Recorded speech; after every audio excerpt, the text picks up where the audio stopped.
I also thank the Ottawa Chamber Orchestra Quartet for their entertainment during their dinner. Merci à nos musiciens. Thank you. Very nice. And now we move on to a very special part of the evening where we honor our province's paramedics for the many special things they do throughout the year. Et maintenant, nous procédons à la partie d'honneur de la cérémonie. To lead us through this portion of the program, I'd like to call upon our longtime chair of the Ontario EMS Awards Committee, Chief John Pernot from the region of Waterloo. Tonight, John also has a twin, Ottawa Paramedic Superintendent Stephanie Logan, to add a little bilingual flavor to his commentary. Mesdames et Messieurs, Chef John Pernot de la région de Waterloo et Surintendant du Service paramédic d'Ottawa, Stephanie Logan. Here you go, my friend. Now you have to guess who is who. Thank you, Chief, and good evening, honored guests, fellow EMS chiefs, and especially our award recipients and your families from 2 provinces. I'm proud to say that this is the 12th time that MMSO and now the OAPC has sponsored this awards gala, and this evening we'll be presenting over 140 awards for excellence in our profession. I'll be back shortly to help present our Career Achievement Awards, but first a number of very special awards for acts of conspicuous bravery performed by Ontario paramedics. I'd like to ask the McNally and OAPC award recipients and their chiefs to move to the base of the stage at your right, and also ask for City of Ottawa Deputy Mayor L. Chantry, Chair Mark Taylor, Warden Bob Sweet from the County of Renfrew, and, well, actually, it does say Chief Norm Gale, so Norm can come up too. And then I'll turn the stage back over to your Master of Ceremonies and my alter ego, Stephanie, over to you.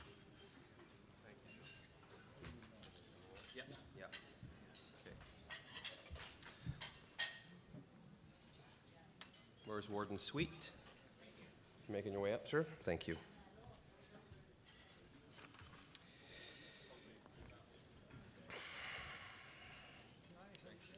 Gentlemen. Before we begin, on behalf of my colleague Pernod, Stephanie, and myself, if we mix up some of the names tonight, our sincere apologies. It's not meant. I thought DeMonte was complicated, but there are a few names in tonight's awards that are a little difficult, and they're well-deserving, and so for them and their families, I give you my sincere apologies if I don't do it well. I was going to say something else, but I guess I won't say that. The N.H. McNally Award. The N.H. McNally Award was established in 1976 in honor of Dr. Norman McNally, the father of Ontario's ambulance system.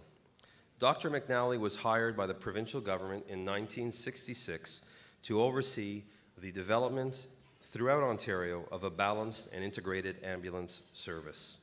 Le prix N.H. McNally a été établi en 1976 dans l'honneur de Dr. Norman McNally, le parrain du système ambulancier de l'Ontario. En 1966, la province de l'Ontario a demandé au Dr. McNally d'établir un réseau de services ambulanciers intégrés à travers la province. Under his tutelage, the first standardized ambulance training program was established at Base Borden in 1967, with the first true paramedic program conducted at Queen's University in Kingston shortly thereafter.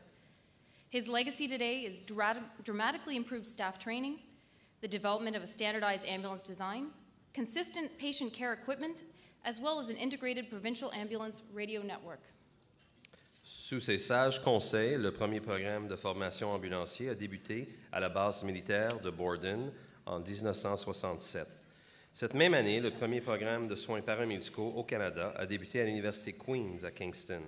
Ces efforts ont radicalement amélioré la formation, la standardisation du système ambulancier, ainsi que l'établi des normes ambulanciers médicales et de radiocommunication pour des ambulances. Sadly, Dr. McNally passed away in 1977 at the age of 62. The award in his name recognizes acts of conspicuous bravery in pre-hospital professionals in the performance of their duties and has a rich history of acknowledging paramedics who have risked their lives to rescue or protect others from harm. It is only presented when richly deserved. Décédé en 1967 à l'âge de 62 ans, le prix porte le nom du Dr. McNally, reconnaissant les actes remarquables de bravoure de la part de professionnels dans le domaine préhospitalier. Le prix N.H. McNally reconnaît les paramédics qui, lors de leur travail, risquent leur vie pour sauver ou protéger les citoyens de leur communauté.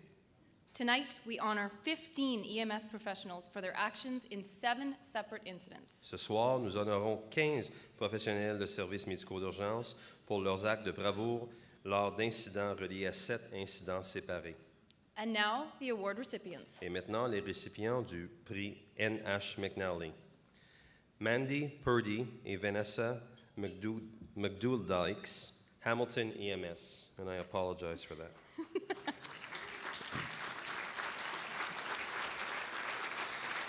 Molendykes. Shortly after midnight on February 6, 2012, paramedics Purdy and Molendykes were dispatched to an apartment for a man who had struck his head.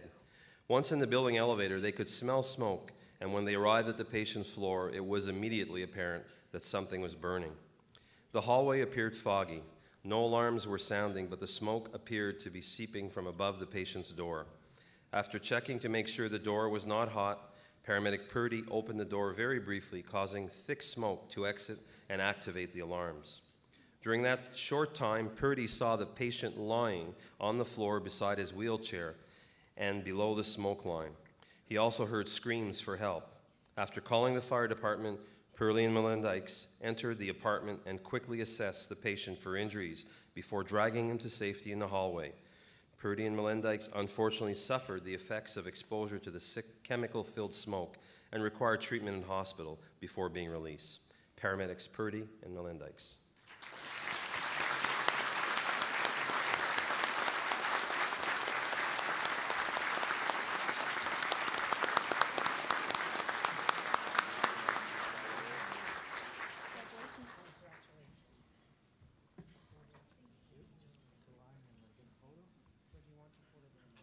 How are you doing there?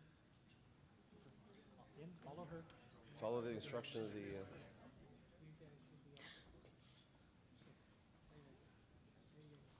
After the first couple, we'll get it going pretty quick. I'm not sure about me and the names, but... Squish. Don't knock over the flag. Bravo. Thank you.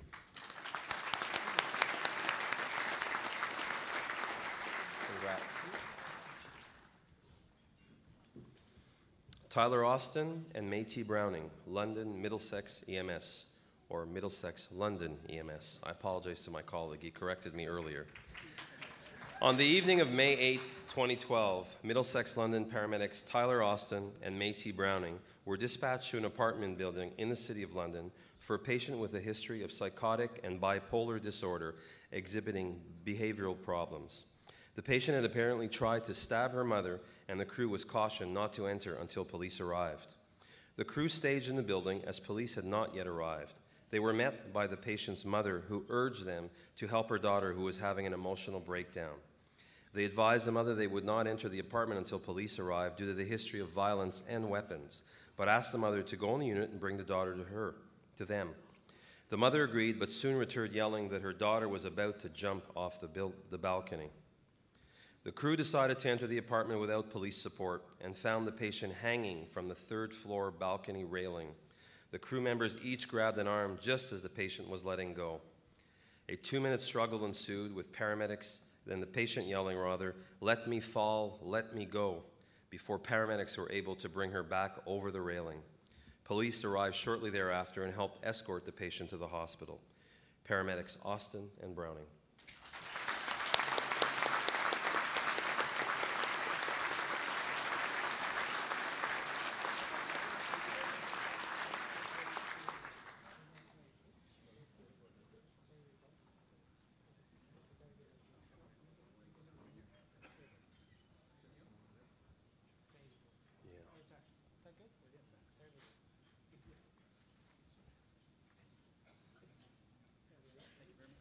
Thank you. Frank. Holly Scherer and Michelle Rivard, District of Temiskaming EMS. On the morning of February 4th, 2012, paramedics Scherer and Rivard responded to a report of an unresponsive male trapped inside a collapsed bin. Upon arrival at the scene, they found a 29-year-old male who's submerged and is being suffocated. The two paramedics work side by side with Engelhurt firefighters to dig by hand for the victim.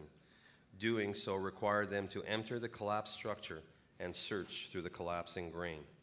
Tôt le matin, le 4 février de cette année, les paramédics Michel Rivard et Holly Shearer ont répondu à un appel pour un homme inconscient dans un silo. Entrouchés dans le grain, les paramédics ont entré dans le silo et, avec l'assistance des pompiers d'Engelhart, ont creusé à la main pour dégager l'homme de 29 ans. After several minutes, they were able to locate the patient's head and arms, cleared his airway, and supported his C-spine until he could be extricated to a spinal board. The patient had aspirated a large amount of grain, and following aggressive suctioning and assisted ventilations, the patient was transported to the ambulance and to the local hospital. The patient was discharged the next day with no side effects from what could have been a fatal incident. Après plusieurs minutes, ils ont pu récupérer la tête et les bras du travailleur et sont mis à dégager les voies respiratoires et immobiliser l'homme avant de débuter les mesures de sauvetage. L'homme a été transporté vers l'hôpital où il a été admis pour la soirée.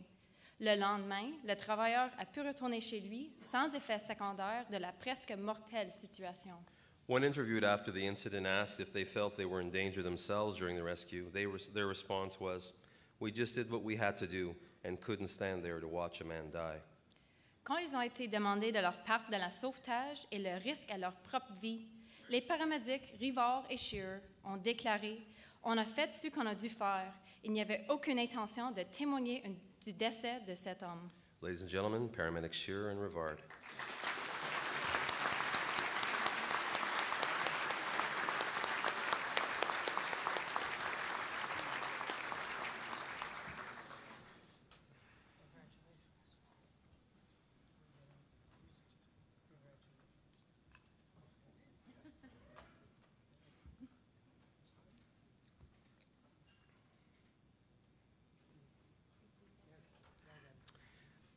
Les Moore, Toronto EMS. While working as a single responder on October 10, 2011, paramedic Moore responded to a motor vehicle collision. Upon arrival, he found a male patient unresponsive in a burning vehicle with gasoline flowing from underneath. Unable to access the driver's door, as the vehicle was up against a concrete wall, Les attempted to put out the fire with a fire extinguisher and succeeded in knocking the fire back enough to attempt to free the man from the vehicle. Shortly thereafter, the flames suddenly erupted and Les was forced to withdraw. The fire department arrived, allowing the patient to be extricated and treated by paramedic Moore for burns and smoke inhalation prior to arrival of other EMS personnel. Paramedic Moore.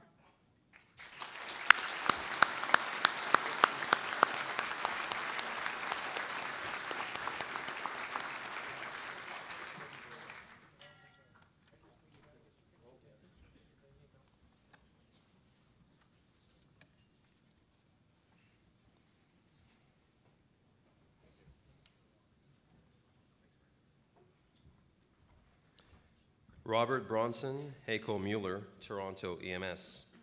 On November 4th, 2011, the two paramedics came across a fight involving two people at Danforth and Parkmount Avenue. Upon determining that one of the parties was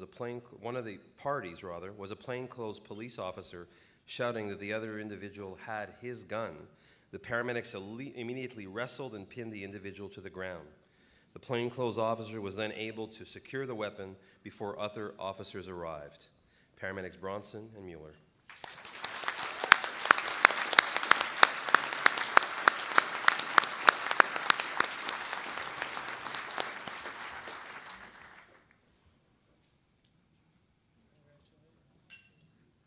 Go for your picture, my friend.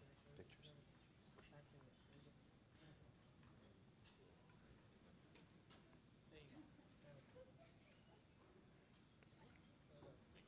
Well done, guys.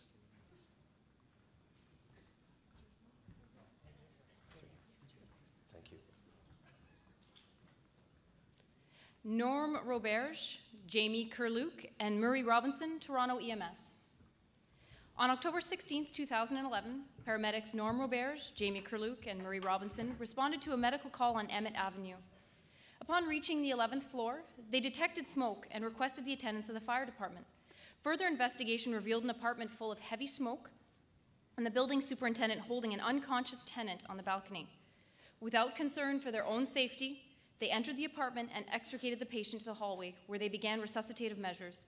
The patient ultimately made a complete recovery from the effects of severe smoke inhalation. Paramedics Roberge, Kerluke, and Robinson.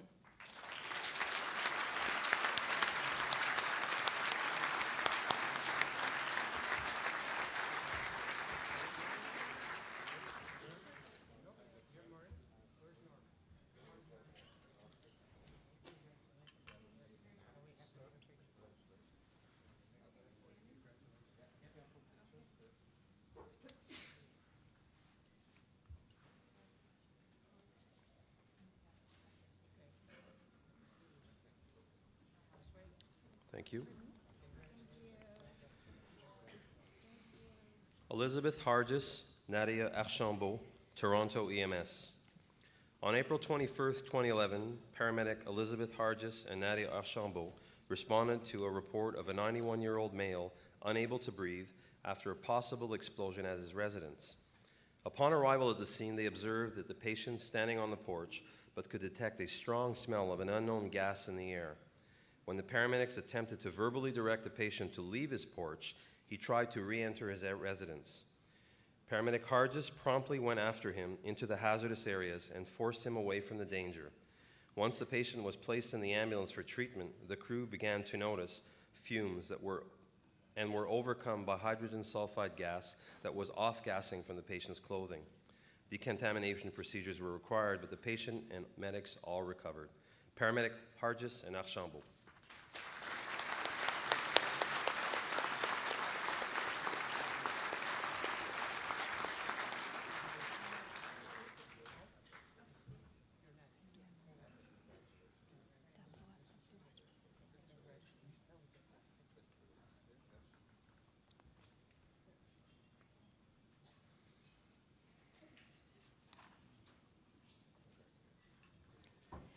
You've just heard about our 35-year-long tradition of presenting the McNally Award to recognize acts of bravery while paramedics are on duty.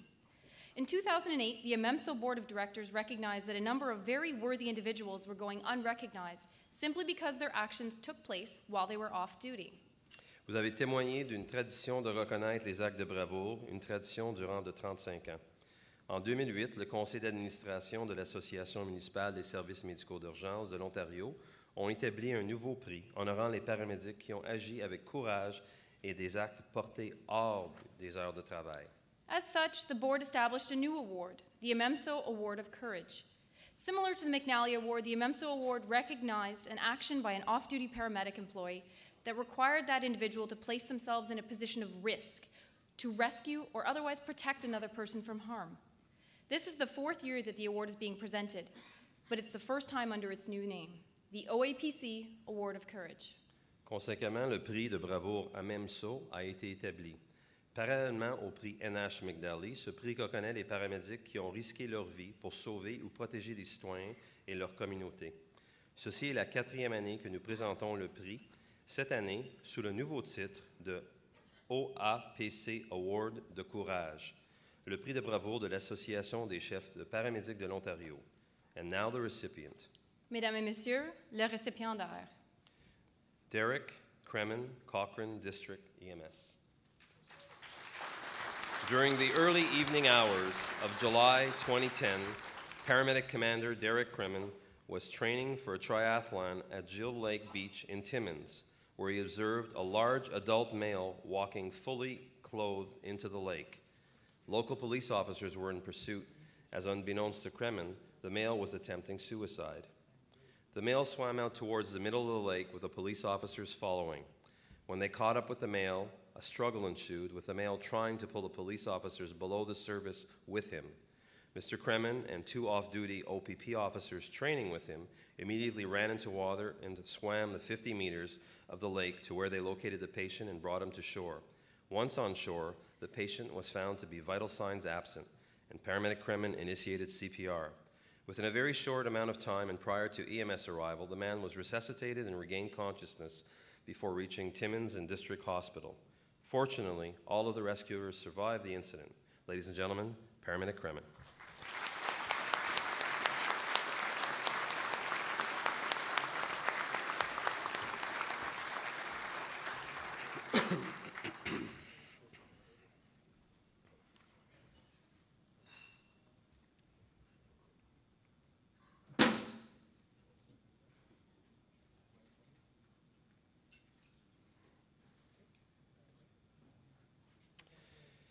Congratulations to our award recipients. Félicitations à tous nos récipiendaires. I'd now like to turn things over to John Pernod, who will be your host for the EMS Exemplary Service Medal presentations. Maintenant, j'aimerais retourner la présentation à mon collègue John Pernod pour les médailles.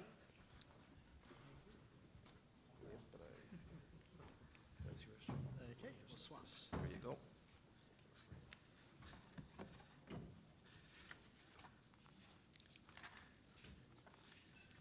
Yes, we do a little bit of construction here at the same time.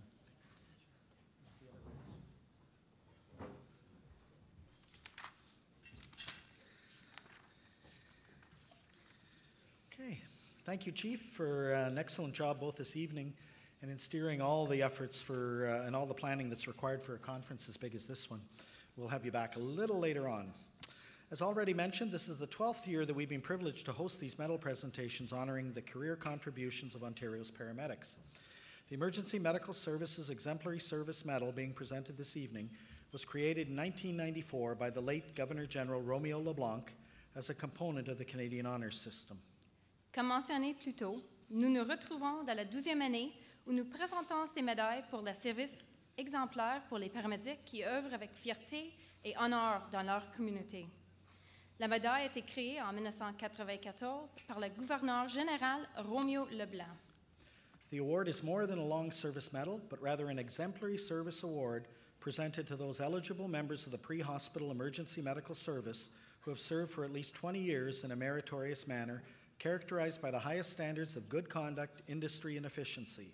To qualify, at least 10 of these years of service must have been at street level, involving potential risk to the individual. Nominees must have been employees on or after October 31st, 1991, but may now be active, retired, or deceased. Since the award's inception, there have been approximately 1,250 Ontario recipients of the medal. La médaille récompense les professionnels qui, dans le cadre de leur emploi, dans les services d'urgence médicale préhospitaliers au grand public, ont œuvré avec plus de 20 ans, dont 10 ans au moins à avoir eu des activités pouvant comporter des risques et qui ont accompli leurs fonctions de manière exemplaire, fait preuve d'une conduite sans reproche et accompli leurs tâches avec zèle et efficacité. This evening, 122 individuals will join this exclusive club overseen by our Governor-General, His Excellency David Johnston. Ce soir, 122 individuels recevront l'honneur de porter cette médaille, surveillée par son Excellence le très honorable David Johnston. Before presenting this year's honorees, let's take a few moments to acknowledge 30 previous medal recipients who this year received service bars representing 10 additional years of exemplary service to their existing medals. The recipients are shown on the screen, and I know some of you are in the audience, so please stand and be acknowledged.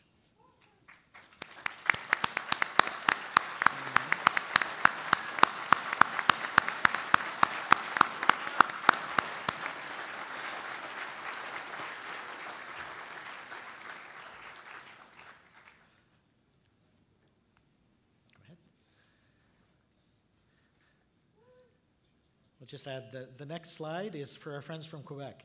Oh, I'm sorry.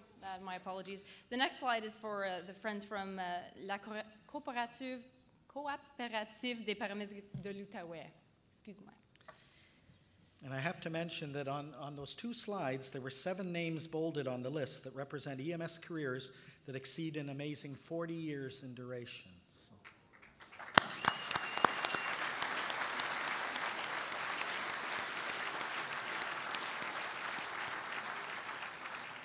And as a profession, I think we have, and Jim could correct me if I was wrong, I think we have 5 50-year recipients in Ontario. I don't think we'll see any more of those. Tonight we will be calling up medal recipients and senior staff from each municipality all at once. You'll have an early warning to move to Kevin at stage right. He's hiding over there. He's waving at you. And then everyone will climb on stage, stand on that side of the stage until your name is called. Durant cette soirée, nous allons inviter les récipiendaires à s'approcher en groupe. Avant de vous avancer, il y aura une annonce de venir vous rassembler à la droite de l'estrade et quand annoncé, venir sur le plateau avec vous et vous placer sous la bannière. Individual photos will be taken of each presentation and then a group photo will be taken immediately after. You're welcome to take your own photos if you must, but the official photos will be provided to you electronically at no charge. Mjörgen, our official photographer, will make sure you get the best shots without having to leave your seats. Une photo sera prise de chaque individu présenté avec la médaille et par après une photo du groupe. On invite les gens à venir près de l'estrade pour prendre des photos, mais les photos prises par notre photographe officiel seront disponibles sans frais dans quelques semaines sur le site Internet de l'association. And if you look inside your program, you'll see a website address for downloading the photos. We only ask that you wait until after Thanksgiving Day to begin using that site because it takes us a little while to get those photos organized. And now for this year's honorees. To present the medals, we're again extremely honored to have Major General Richard Romer with us this evening. General Romer is arguably Canada's most decorated citizen with a distinguished military career concluding as Chief of Reserves for the Canadian Forces. Et maintenant, il nous fait plaisir de vous présenter les récipiendaires de la médaille du gouverneur général pour service distingué des services d'urgence médicale. Encore une fois, nous avons l'honneur d'avoir présent parmi nous le général d'état-major Richard Romer. Le général Romer est un citoyen le plus décoré au Canada.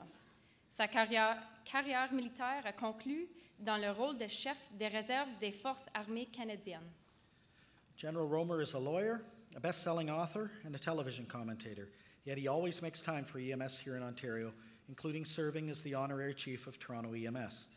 And I should mention there's an error in the program. We called him the deputy superintendent of the OPP, and it's the honorary deputy commissioner of the OPP. Sorry, General.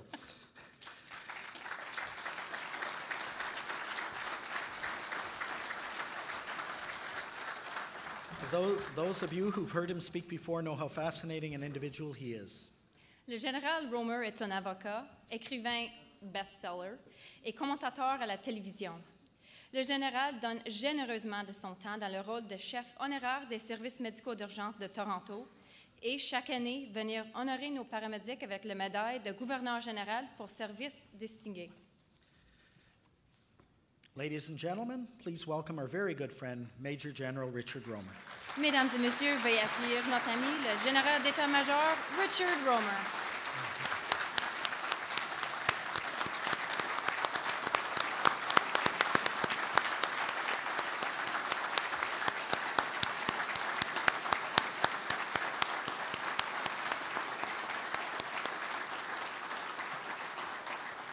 And I've never known the General to be without words, so I'm sure he'd like to make a few comments.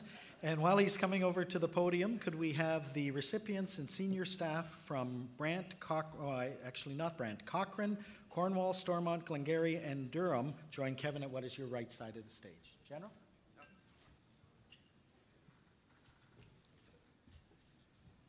This is my 8th year performing this function, and I'm very proud to do it.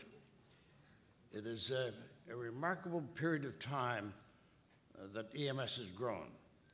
My first event was in a place called Chatham, way down there in southwestern Ontario.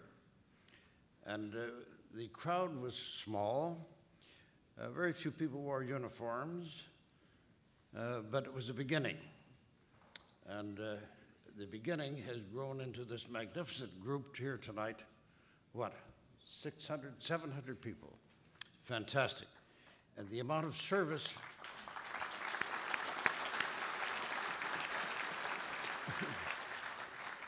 the amount of humanitarian service that has been performed by all members of EMS across Ontario is in effect astonishing.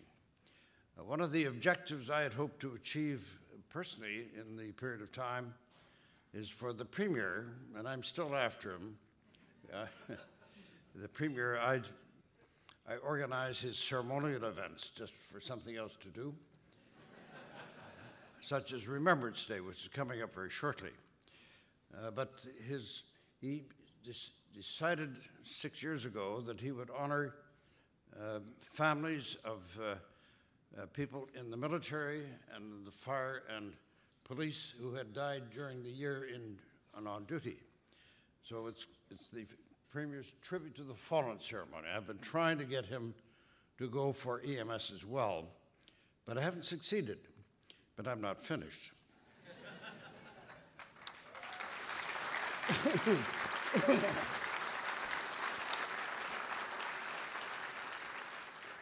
So it is a privilege for me to be here with you tonight.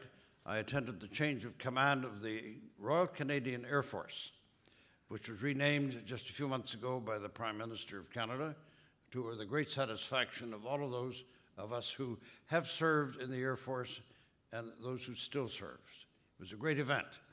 So I'm doubly privileged today to be there and in full uniform. I'm the only general or serving officer, general officer who is